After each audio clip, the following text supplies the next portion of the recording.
أعوذ بالله من الشيطان. بسم الله الرحمن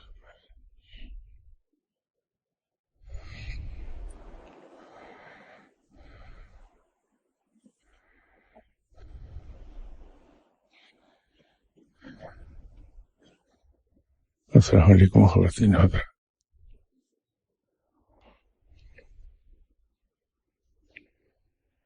یہ ایک سوال میرا خیال ہے پہلے بھی کسی صاحب نے کیا تھا.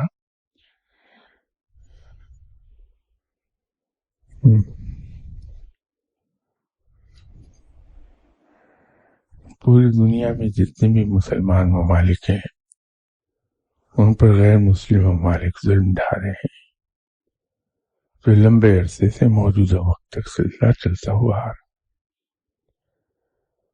تو یہ وضاحت فرمائیں کہ کیا یہ مظلوم مسلمانوں پر رب کی طرف سے آزمائش آئی ہوئی ہے یا رب تعالیٰ کی طرف سے ان مسلمانوں پر عذاب ہے؟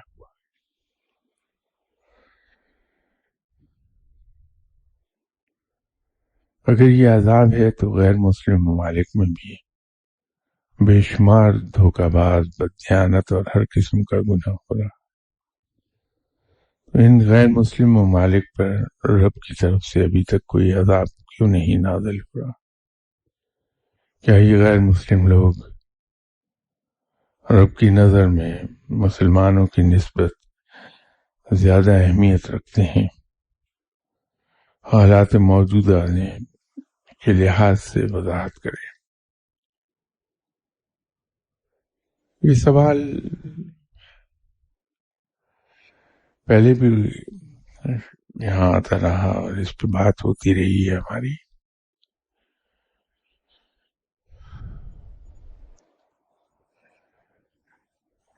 بات یہ ہے اس میں دو فیکٹر دکھائی دیں گے ہمیں کام کرتے ہوئے.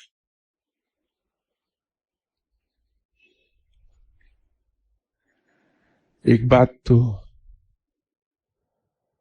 یہ ہے کہ جو لا آف نیچر ہے اس میں انسان جو کچھ بوتا ہے وہی کاٹتا ہے، جس کے لیے کوشش کرتا ہے وہی کچھ ایسا عطا ہوتا ہے.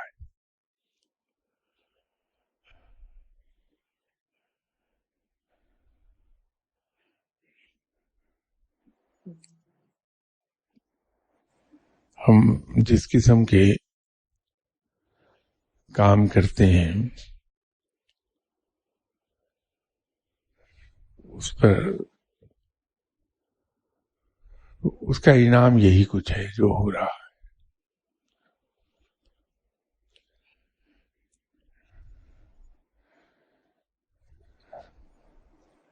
بات میجورٹی کی ہوا کرتی ہے، مائنورٹی کی نہیں. تو ہم میں سے لوگ میجورٹی ایسی ہے ہماری کہ ہم دنیاوی فوائد کے لیے بے تکان جھوٹ بولیں گے، ہم ہر کام کر گزریں گے.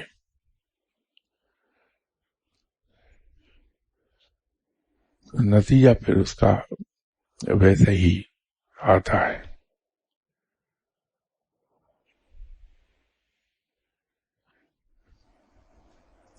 دوسری بات اس میں یہ ہے کہ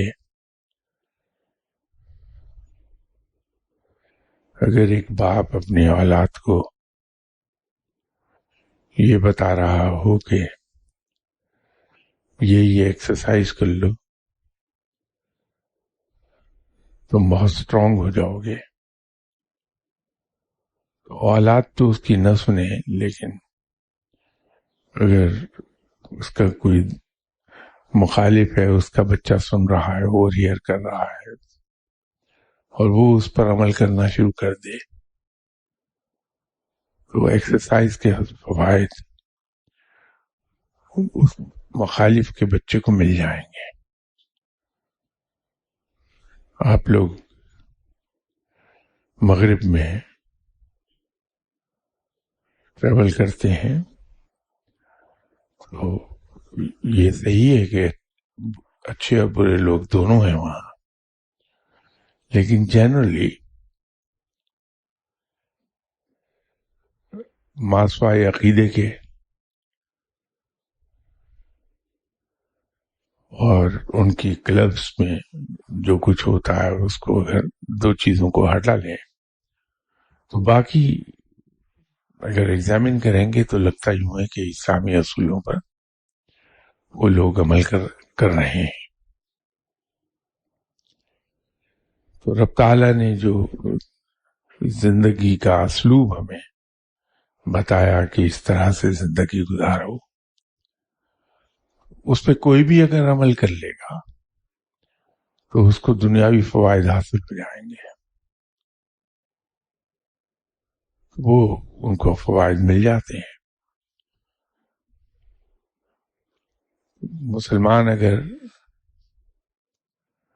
آج مادیت سے ہٹ کے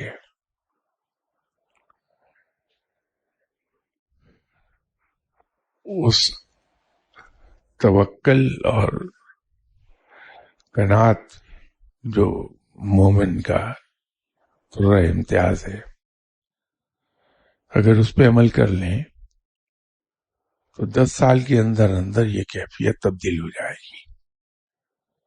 تو اس میں یہ نہیں ہم کہہ پائیں گے کہ رب کا عذاب نازل ہو رہا ہے مسلمانوں پر یا اہل مغرب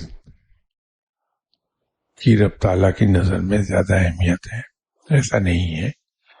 ہم عالم الاسباب میں رہ رہے ہیں اور عالم الاسباب میں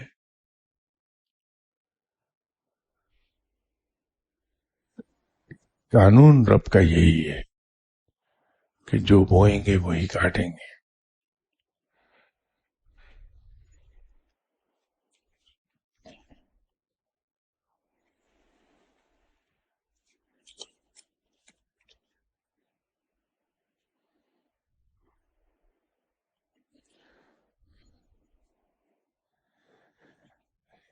ایک سوال صاحب کا یہ سوال ہے کہ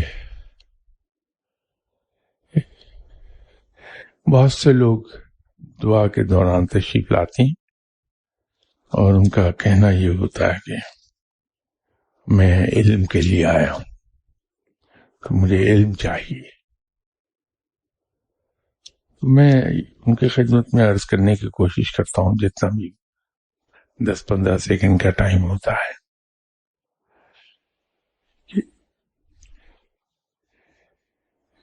علم اس طرح سے نہیں ملتا ہے کہ میں اگر ایک صاحب کے پاس جاؤں اور ان سے ہی کہوں کہ صاحب میں آپ کے پاس علم لینے آیا ہوں، تو میری معلومات کی حد تک ایسا کوئی ذریعہ نہیں ہے کہ وہ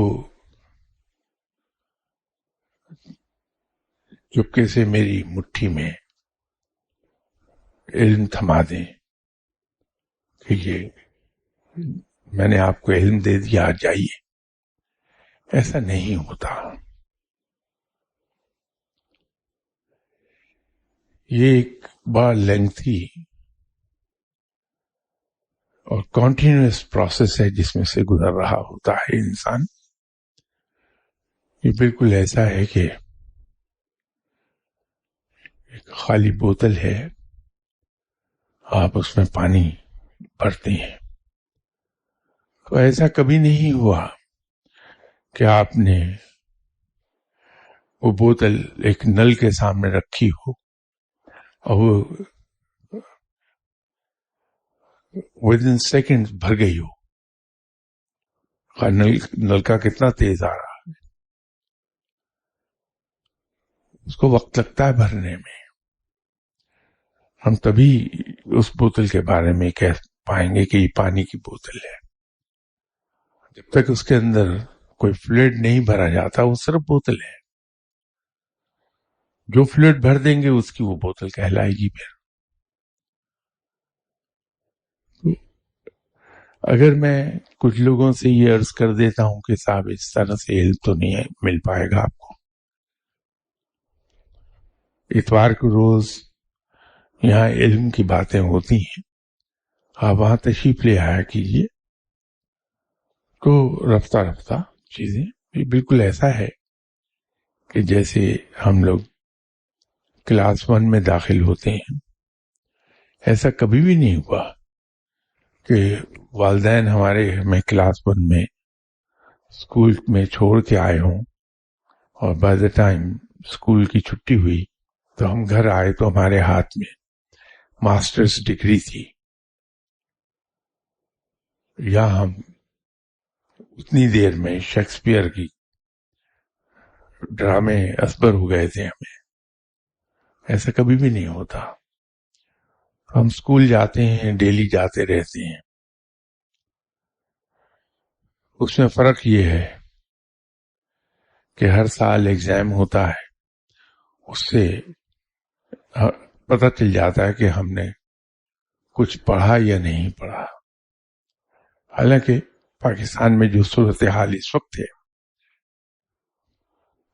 وہ ایگزام اس کو بھی ظاہر نہیں کر پاتا کہ کچھ سیکھا یا نہیں سیکھا. ہاں، وہ ہمارا میموری کا ٹیسٹ ضرور ہے کہ ہمیں یاد کتنا ہے، جو ہم نے ٹیکسٹ بک پڑھی تھی وہ یاد کتنی ہے، اس کا ٹیسٹ ہوتا، علم کا ٹیسٹ نہیں ہے.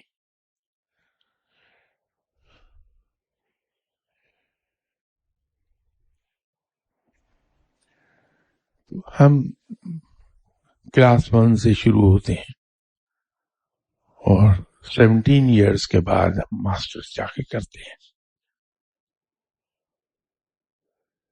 پھر بھی ہم تعلیم یافتہ تو ہو سکتے ہیں، لیکن ضروری نہیں کہ ہم پڑھے لکھے بھی ہوں.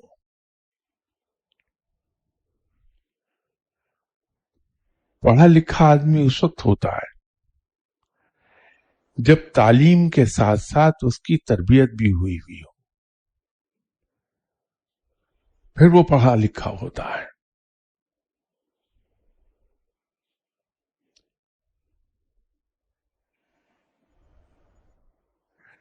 تو اس علم میں تو سالانہ ایگزام بھی نہیں ہوتے کو ہمیں پتہ چل جائے کہ ہم نے کتنا سیکھا.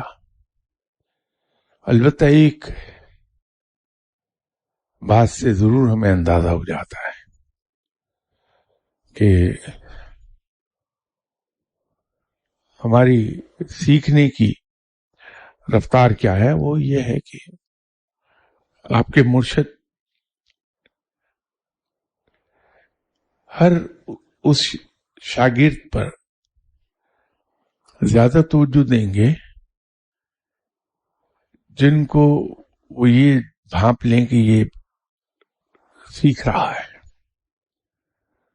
تو سیکھنے والے انسان کو پھر مرشد زیادہ سکھاتے ہیں، اور وہ سکھانے کا طریقہ کار یہ نہیں ہوتا کہ میں اگر اپنے مرشد صاحب کی خدمت میں حاضر ہوا تو مرشد صاحب نے انجیکشن پکڑا ہو اور مجھے انجیکٹ کر دیا ہو کہ لیجیے آج کی علم کی ڈوز میں نے آپ کو دے دی. ایسا نہیں ہوتا. ہوتا یہ ہے کہ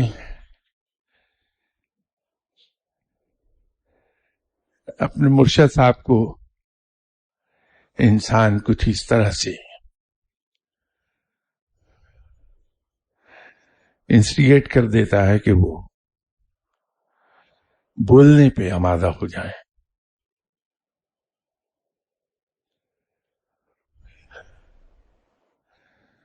ایک صاحب نے بہت خوبصورت بات کہی تھی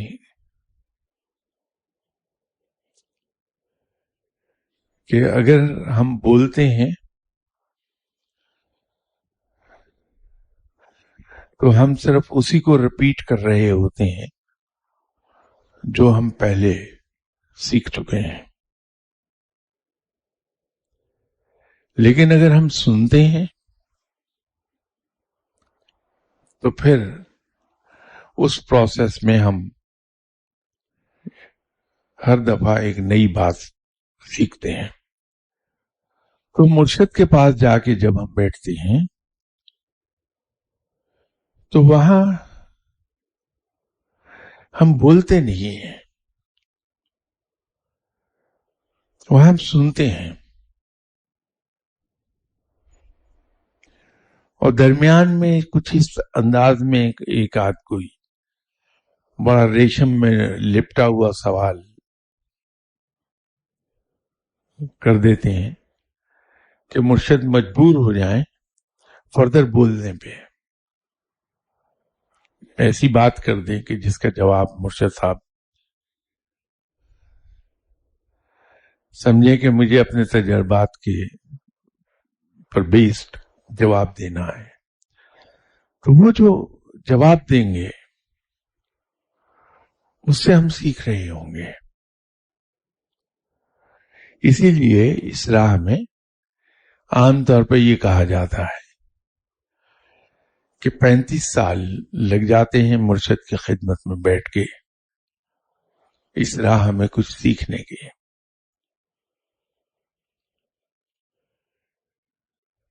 اور بہت سے لوگ ایسے ہیں جو 35 سال بیٹھ کے بھی کچھ نہیں سیکھ پاتے ہیں. اگر میں چاہوں کہ میں کسی صاحب علم کے پاس بیٹھ کے کچھ سیکھ لوں, 50 سال میں بیٹھا رہوں کیا فرق پڑے گا؟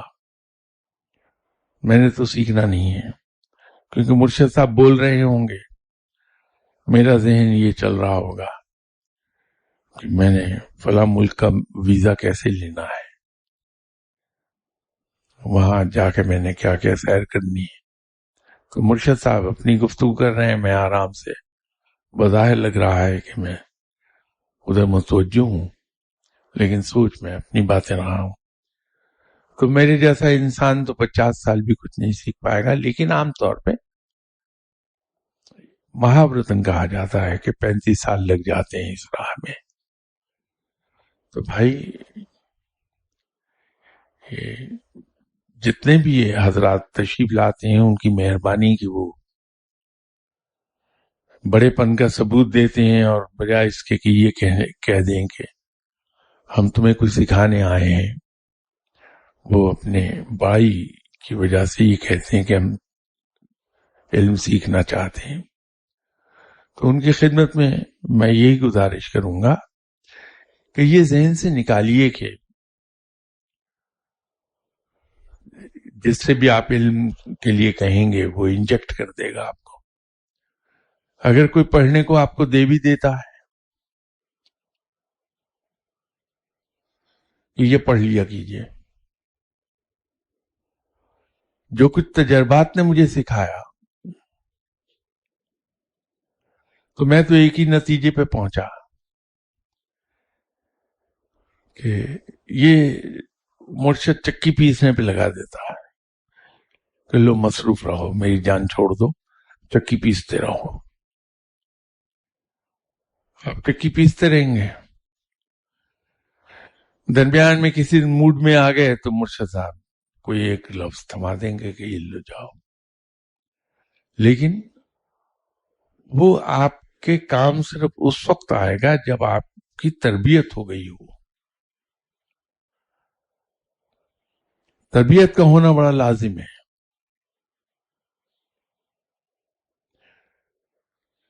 یہ بالکل ایسا ہے کہ جو میڈیکل کالج سے اسٹوڈنٹ پڑھ کے فارغ ہوگا, اگر وہ ہاؤس جاب نہیں کرتا ہے, سینئر ڈاکٹرز کے ساتھ اٹیچ نہیں ہوتا, وہ اچھا ڈاکٹر کبھی بھی نہیں بن پائے گا. اس کے پاس کتابی علم تو ہوگا, باتیں تو کر لے گا,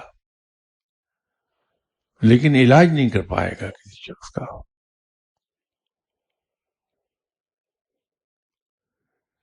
تو تربیت اہم ہے اس راہ میں علم سے.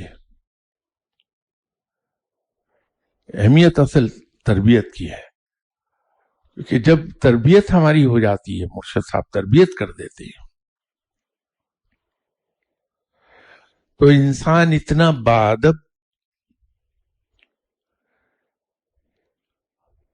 اتنا عاجز اور اتنا منکسر ہوتا ہے کہ وہ ہر ایک کو اچھا لگتا ہے.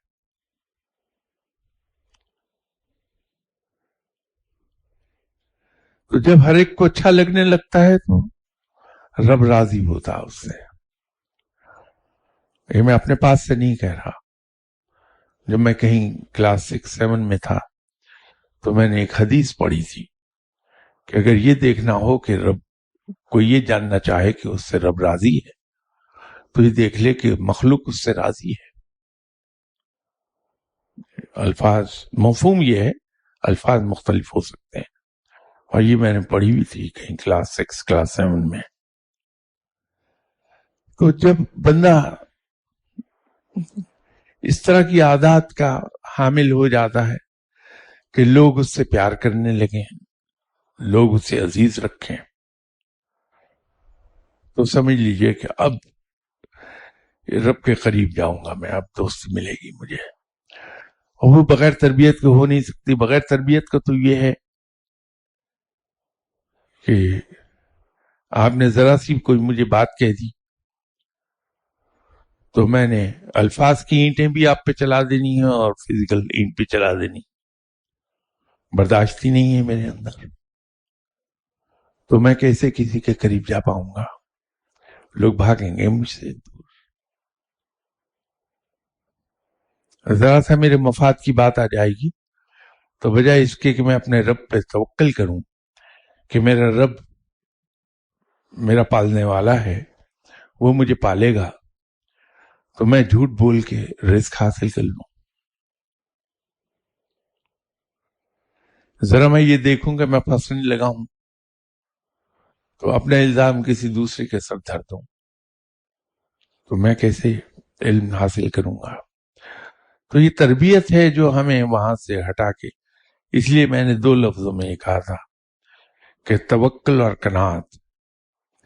توکل آتی ہے انسان میں اور قناعت آتی ہے تو پھر بھٹکتا نہیں, جلدی پاؤں نہیں پھسلتا اس کا کبھی.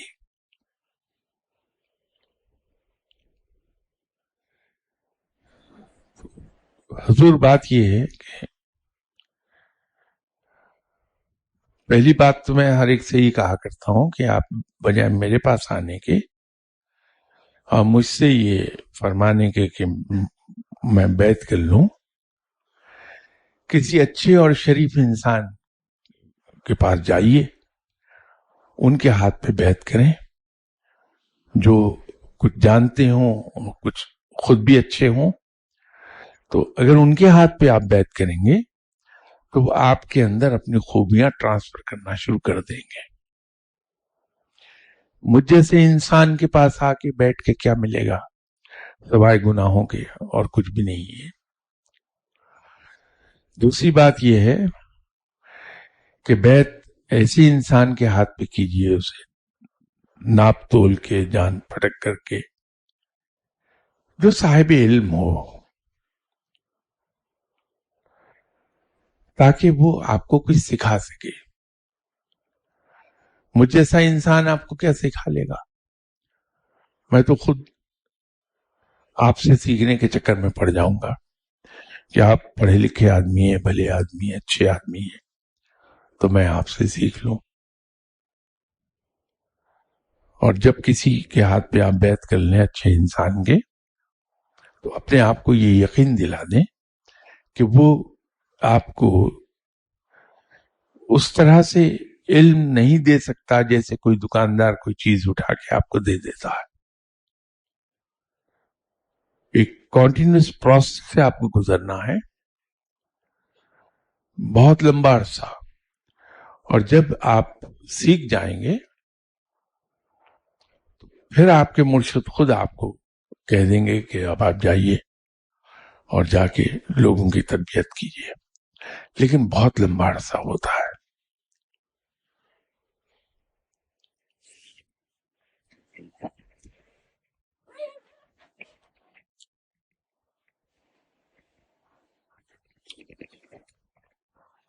یہ کچھ سوال ریپیٹ ہونے لگ گئے, اس کے اوپر تو 2-3 نشستیں ہوئی تھی.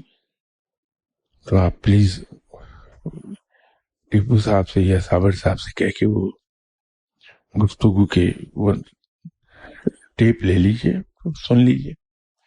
مجھے اعتراض نہیں ہوتا, میں اکثر یہ کہتا ہوں آپ سے کہ میں ایک ہی بات کو 10 بار بھی کہہ دوں, لیکن احتجاج بہت ہوتا ہے اور بہت کچھ سننے کو مل جاتا ہے.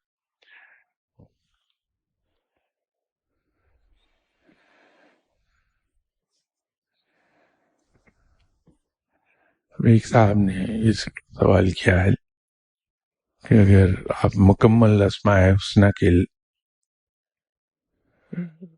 لغوی یا ظاہری معنوں کے ساتھ ساتھ ان کے اصل اثرات یا ہڈن میننگز بھی بیان کر دیں. میں ضرور کر دوں گا, لیکن یہ سلسلہ پھر یوں کرتے ہیں کہ نیکسٹ سنڈے سے اس کو شروع کرتے ہیں. ہر سنڈے ایک دو اسماء حسنہ لے کے اس پہ بات شروع کرتے ہیں.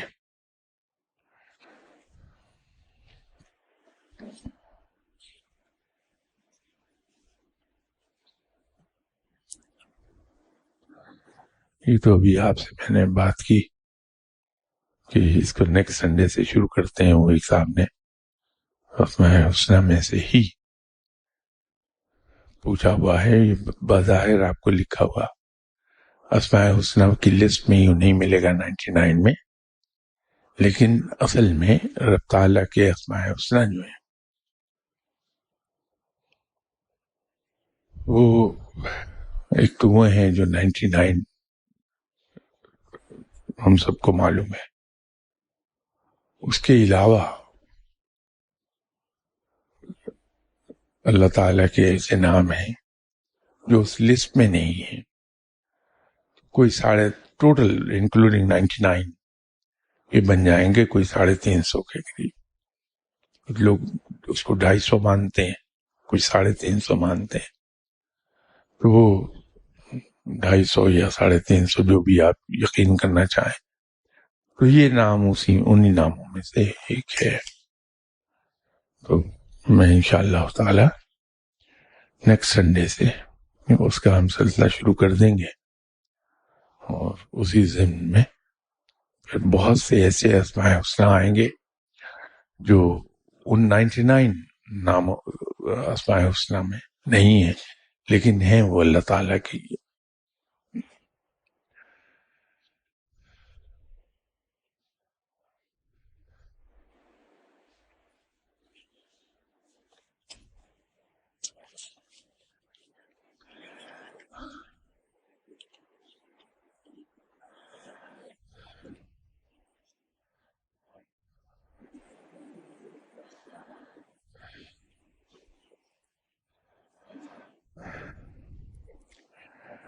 ایک صاحب نے سوال پوچھا ہے کہ میں قرآن پاک کا حافظ تھا, کچھ عرصہ سنایا رمضان میں تراویح میں. ایک رمضان مجھے ٹائیفائیڈ ہو گیا اور میں سنا نہیں سکا. پھر دوسرے رمضان سنانے کے لیے تیار ہوا, پھر ایسے ہی ہوا, پھر مجھے بھول گیا. اب میں یاد کرنے کی کوشش کرتا ہوں لیکن مجھے نہیں یاد ہو رہا. میری رہنمائی کریں کہ میں ایسے یاد کرنے چاہ رہا ہوں. دیکھیے, میں نے گزارش کی تھی کہ اگر ذاتی معاملات آپ گفتگو کے اس سلسلے میں نہ رکھیں, اس کو دعا کے دن کے لیے رکھ لیا کریں, تو میں جواب دے دوں گا.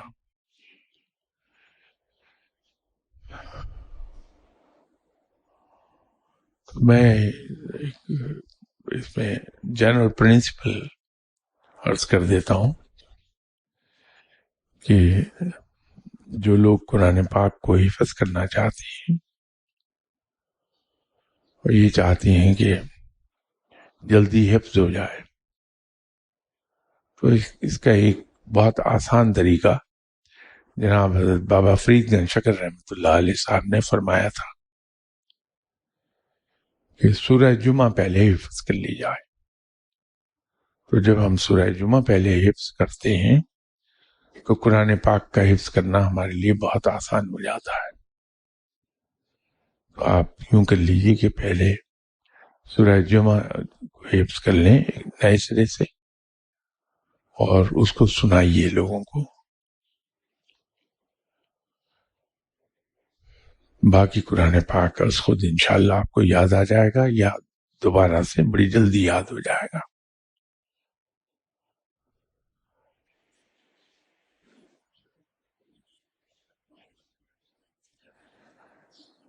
اب یہ پھر کسی صاحب نے اپنا ذاتی معاملہ لکھ دیا. پلیز یہ معاملات مجھے کوئی اعتراض نہیں، میں تو یہاں بیٹھا ہوں بول دوں گا میں تو، لیکن میں نے کئی مرتبہ یہی بات عرض کی کہ میں لوگوں کی پرائیویسی کا بہت احترام کرتا ہوں اور مجھے یہ اچھا نہیں لگتا کہ میں کسی انسان کے پرائیویٹ معاملات کو لوگوں کے سامنے، بے شک وہ پوچھ رہے ہیں مجھ سے، اس کا جواب دے رہا ہوں میں، لیکن وہ جواب دینا بھی مجھے گوارا نہیں ہے کہ کسی کی پرائیویسی کمپرومائز کیوں کروں میں. جو کسی کا معاملہ ہے وہ اس کی ذات کا ہے. تو آپ اس میں زیادہ دیر نہیں لگتی، آپ گھبراتے ہیں. اپنی باری پہ تشریف لے آئیے، بہت ہی آسان کام ہے. اب تو آپ کو معلوم ہے کہ میری باری اتنی دیر میں آ جانی ہے. آپ کو اچھا نہیں لگتا لوگوں کے درمیان آنا، تو کوئی بات نہیں، اپنی اس متوقع ٹائم سے 10 منٹ پہلے آ جائیے، کار میں تشریف رکھیے. آپ کا نمبر ڈسپلے ہوتا ہے، اس سے 2 نمبر پہلے اتر کے تشریف لے آئیے، تو اپنی باری پہ اسٹریٹ میں اندر آ جائیں گے. آپ سوال کا جواب پوچھیے اور چلے جائیے گاڑی میں بیٹھ کے. تو کوئی اس میں زیادہ زحمت ہوگی نہیں آپ کو.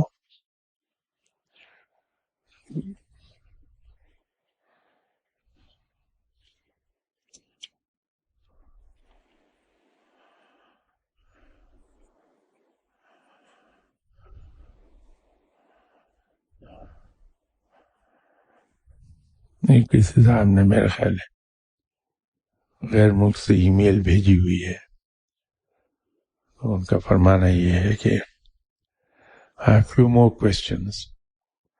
If these are worthy, then please answer these in your lectures that posted on calendar.org. ان کا پہلا سوال یہ ہے، in Surah Baqarah, the cow, the verse 3 states, and verily we gave unto Moses the scripture and caused a train of messengers to follow after him. We gave unto Jesus, son of Mary, clear proofs, and we supported him with the Holy Spirit. Please explain, what is the Holy Spirit mentioned in the verse? What does it mean to us? Every word of Allah has so many levels of guidance. The present word, what we should be learning from this verse.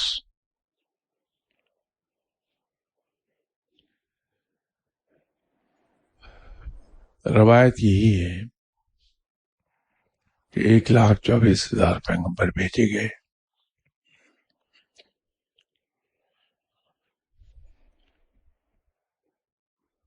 قرآن پاک میں جتنے پیغمبروں کے نام آئے ہیں ان میں 4 بڑے جید پیغمبر ہیں. جناب حضرت ابراہیم علیہ السلام، حضرت موسیٰ علیہ السلام، حضرت عیسیٰ علیہ السلام اور امام الانبیاء خاتم النبیین آپ صلی اللہ علیہ وسلم.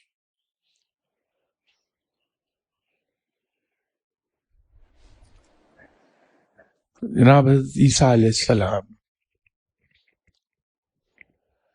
کو یہ شرف حاصل ہے کہ وہ آسمانوں پر اٹھا لیے گئے اور ایک وقت مقررہ پر تشریف لے آئیں گے. چونکہ آپ صلی اللہ علیہ وسلم پر سلسلہ نبوت ختم ہو چکا اور آپ صلی اللہ علیہ وسلم کے بعد کوئی نبی آئیں گے نہیں، اس لیے جناب حضرت عیسیٰ علیہ السلام جب اتارے جائیں گے تو وہ آپ صلی اللہ علیہ وسلم کے امتی کی حیثیت میں آئیں گے. ان کی فضیلت اور ان کی عظمت اور ان کی بڑائی کو بیان رب تعالیٰ نے کیا ہے اور یہ فرمایا کہ وہ پاک روح ہیں. یہ جناب حضرت عیسیٰ علیہ السلام کی بزرگی اور برتری کو بیان کرتے ہوئے کہا ہے کہ ان کو سپورٹ ہم نے دی ہے پاک روح سے.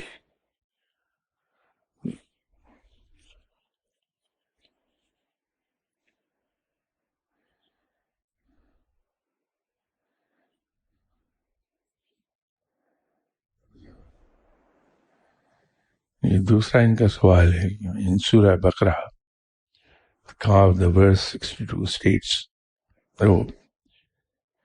those who believe in that which is revealed unto thee Muhammad sallallahu alaihi wasallam and those who are Jews and Christians and Sabaeans,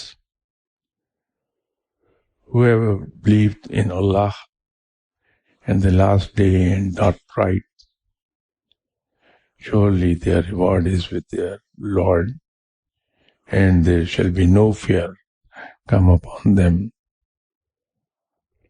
neither shall they grieve. Please explain the essence of this surah. This gives tremendous hope to the people of the world and a baseline. Please explain the baseline where Allah bestowed no fear, no hearts. In addition, these explain who are Sabaeans.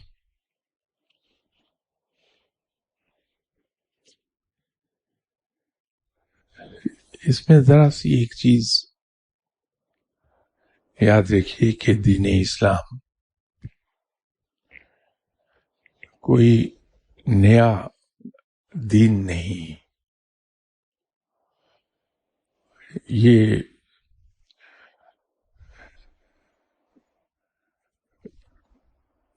پہلے جو آ رہا تھا وہ پیس میل میں تھا، پیغام یہی تھا اللہ کا، اور فرق یہ تھا کہ آپ صلی اللہ علیہ وسلم سے پہلے جو پیغمبر اتارے گئے وہ لوکلائز تھے، اپنی اپنی امت کے لیے تھے جس امت پر وہ اتارے گئے.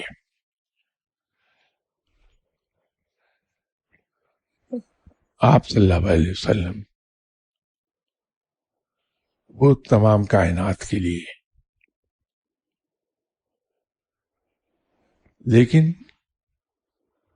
قرآن اور آپ صلی اللہ علیہ وسلم سے پہلے تشریف لانے والے سارے انبیاء برحق ہیں. قرآن سے پہلے اتاری جانے والی کتابیں بھی برحق ہیں، ڈیوائن بکس ہیں، اور اپنے اپنے وقت میں جب وہ اتاری گئیں اس وقت جو انسان کی ذہنی سطح تھی اس کے مطابق وہ پیغام آیا تھا، اتنا ایڈوانس نہیں تھا. تو جو انسانی ذہن کی ارتقاء ہوتی چلی گئی وہ پیغام ایڈوانس ہوتا چلا گیا، حتیٰ کہ آپ صلی اللہ علیہ وسلم تشریف لے آئے اور آپ صلی اللہ علیہ وسلم پر اتارا گیا، دین مکمل ہو گیا. اور آپ صلی اللہ علیہ وسلم کے خاتم النبیین ہونے کی سب سے بڑی دلیل یہی ہے کہ چونکہ دین مکمل ہو گیا، آپ صلی اللہ علیہ وسلم کے بعد پھر کسی نبی کے، رسول کے آنے کی ضرورت نہیں، کیونکہ دین مکمل ہو چکا.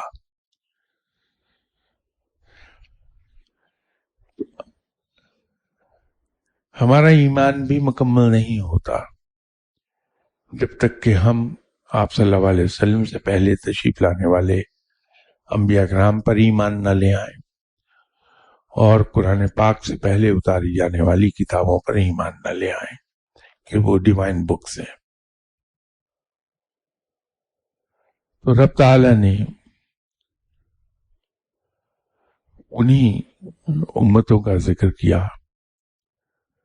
اور اس میں ترتیب ہمیں یوں دیکھنی ہوگی کہ وہ لوگ جب حضرت موسیٰ علیہ السلام تشریف لائے انہوں نے حضرت موسیٰ علیہ السلام کے پیغام کو سنا، اسے مانا، اس پر عمل کیا.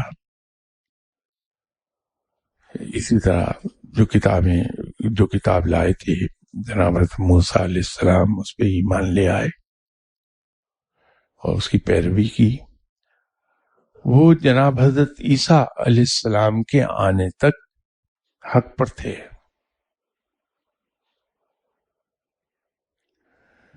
جب حضرت عیسیٰ علیہ السلام تشریف لے آئے تو وہ پیغام ریوائز فارم میں، نئے